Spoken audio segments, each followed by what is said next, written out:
وہ تو یہ چاہتے ہیں کہ جس طرح وہ خود کافر ہیں اسی طرح تم بھی کافر ہو کر سب برابر ہو جاؤ۔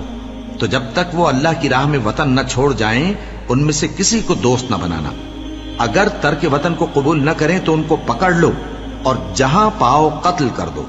اور ان میں سے کسی کو اپنا رفیق اور مددگار نہ بناؤ، مگر جو لوگ ایسے لوگوں سے جا ملے ہوں جن میں اور تم میں صلح کا عہد ہو، یا اس حال میں کہ ان کے دل تمہارے ساتھ یا اپنی قوم کے ساتھ لڑنے سے بھنچ رہے ہوں تمہارے پاس آ جائیں تو اور بات ہے۔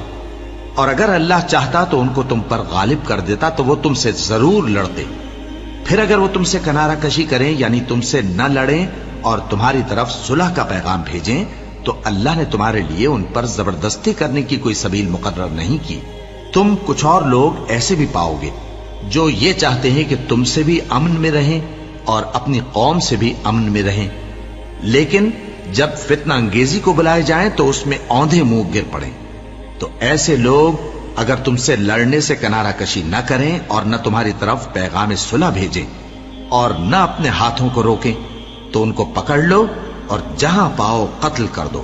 اور انہی لوگوں کے مقابلے میں ہم نے تمہیں کھلی چھوٹ دے دی، اور کسی مومن کو شایع نہیں کہ دوسرے مومن کو مار ڈالے مگر غلطی سے ایسا کر بیٹھے، اور جو غلطی سے بھی مومن کو مار ڈالے تو وہ ایک مسلمان غلام آزاد کر دے اور مقتول کے وارثوں کو خون بہا بھی دے،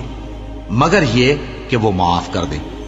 پھر اگر مقتول تمہارے دشمنوں کی جماعت میں سے ہو اور وہ خود مومن ہو تو صرف ایک مسلمان غلام آزاد کرنا چاہیے، اور اگر مقتول ایسے لوگوں میں سے ہو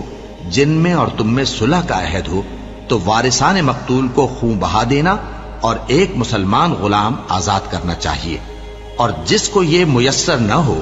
وہ متواتر 2 مہینے کے روزے رکھے۔ یہ کفارہ اللہ کی طرف سے قبول توبہ کے لیے ہے،